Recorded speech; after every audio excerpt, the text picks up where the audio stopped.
Okay, so we were talking about caffeine on Tuesday, and today we're going to talk about chocolate because if you look at this paper that I handed out, the molecules, caffeine is an actual molecule, and the key component of chocolate is theobromine. You can see that those molecules are very, very similar to one another. And not surprisingly, they have some very similar physiological effects or effects on the body. And so what we're going to be specifically looking at is blood pressure today. So in order for the chocolate or the caffeine to take effect, we're going to kind of need the whole class period. So we're going to have to start by doing blood pressure. So I put on a couple of tables a blood pressure cuff, and I'm going to walk through how to do this. Now, theoretically, you should have been sitting for about 5 minutes before you take your blood pressure. So if you just walked into the room, let somebody else at your table do it first. They're sort of designed for right-handed people, but you can just do it on your other hand otherwise. But I'm right-handed, so I'm going to do it on my left hand. I want to make sure I take off my watch here. And then I want this to be facing so I can read it. So it's designed as a home reader, not as one that you would do at the store. And so I'm going to wrap this around here, and I want about a thumb's width between the cuff and my wrist so that it's positioned right. And you want it fairly snug. You don't want it like so tight that it's already tight on you, but you shouldn't be able to stick your finger down into the holes. Okay. Once you do that, you want to keep your arm up. So it says keep this about the level of your heart.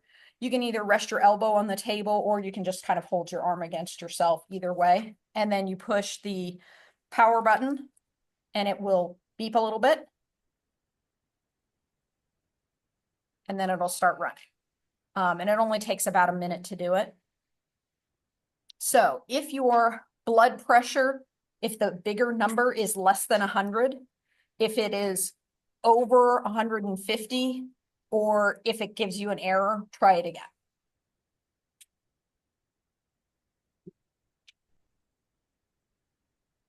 Now, it will also give you a pulse as well. So I've been running around, my pulse is 105, that's a little high, but my blood pressure is 117/80, which is kind of typical for me. I'm kind of surprised it's not a little bit higher.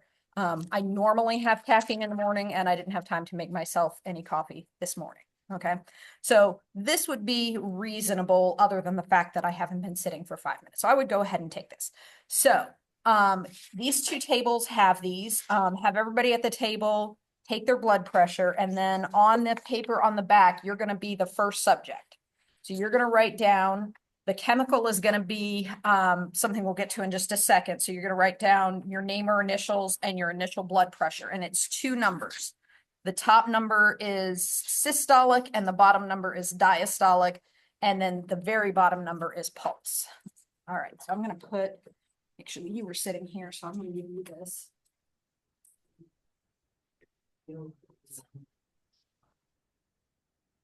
All right, so then as you are doing this, the second part of this is at each table, I'm going to put a basket where you will have either, well, you'll have a 5-hour energy or a cup of chocolates. So ideally, we would have one person at each table doing each of these. If you really can't handle doing either, we have a limited number of people here today, so it's going to be a small data set, but it would be helpful to have more data. So you don't have to down it all at once. I know some people, when they're like faced by this many chocolates, first they're like, oh, good. And then like after about the 6th one, they're like, do I have to keep eating? But try to eat them over about a 20-minute period so that we have all of that by the end of class when we're going to do the measurement again. All right. And if there's only 2 people at your table, you don't have all 3 things. Just have one person do the caffeine and one person do the chocolate. Or if you both want to do chocolate, that's fine. I don't have enough caffeine for people to do chocolate.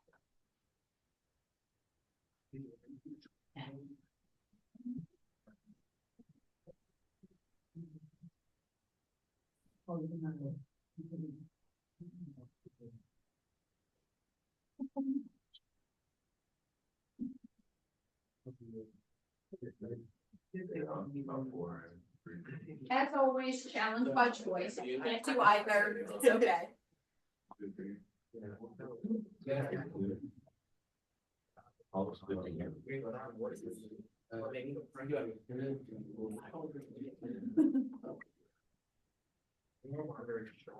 Okay. Has everybody figured out how to use the blood pressure cuff so far?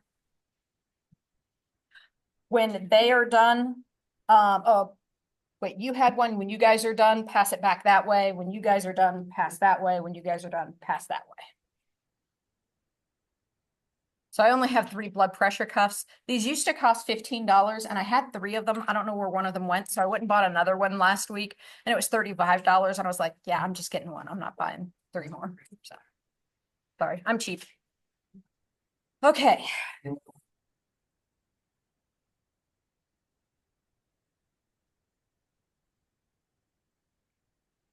Walking around a lot, so I'm going to plug this in. Hear me a little bit better with that. And did everybody get a copy of this? Did I pass out enough of these for everyone? So